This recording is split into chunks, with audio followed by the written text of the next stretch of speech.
I'm going to read you a little story just to illustrate a principle that I want to emphasize a tad bit later. The story goes like so. Dear Mom and Dad, since I've left for university, I've been really bad with writing back, and sorry about that. Forgive my thoughtlessness.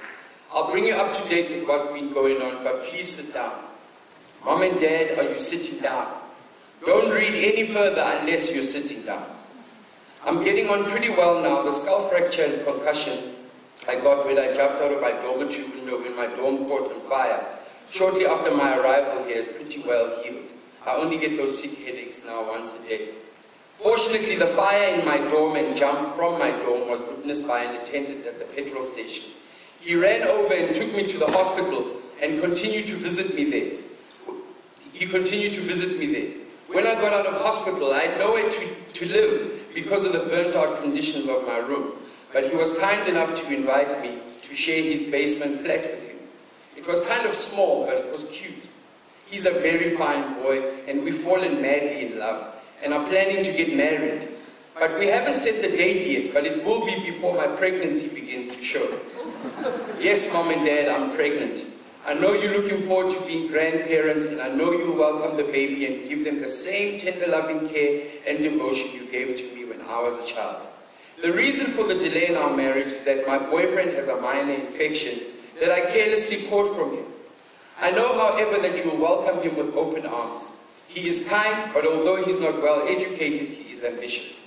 Although he's of a different race and religion than ours, I know your often expressed tolerance will not permit you to be bothered by any of that. In conclusion, now that I've brought you up to speed, I want to tell you that there was no dormitory fire. I did not have a concussion or a skull fracture. I wasn't in hospital, and I am not pregnant. And I'm not infected, and there is no boyfriend. However, I am failing history and science. And I just wanted you to see it in perspective. The operative word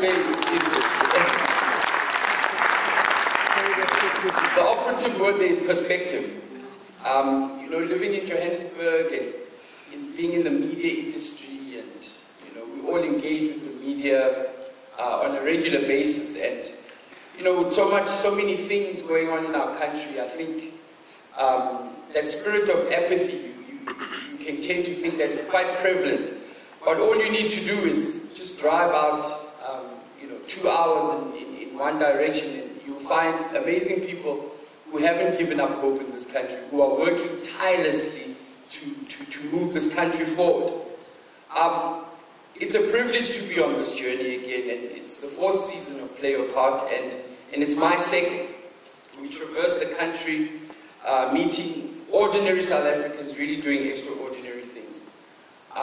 Sometimes, we have to travel far, but every single time, doesn't matter how, irritated you are because of the drive, every single time you meet these people, I leave feeling inspired, I leave feeling, wanting to do better, and I leave feeling inspired to be better.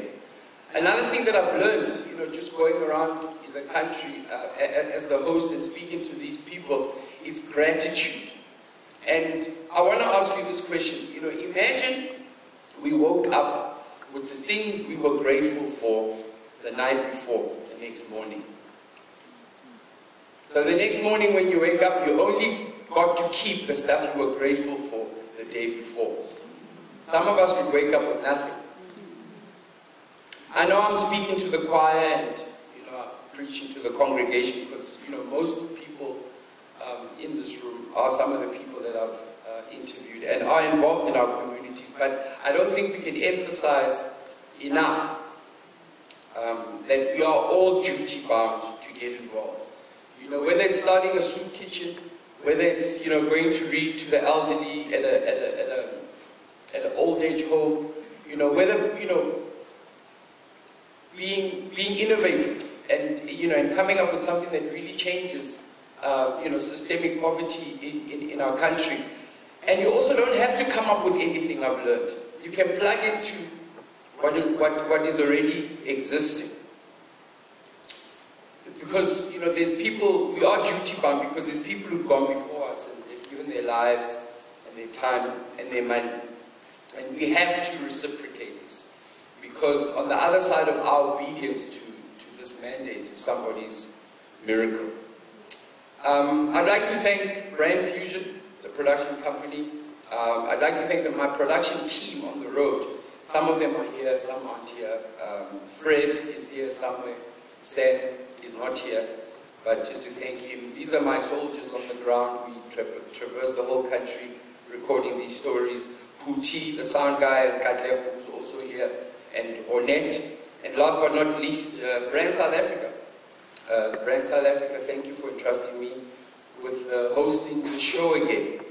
And on that note, please catch us on SABC 2 this Saturday at 6 o'clock. Thank you very much.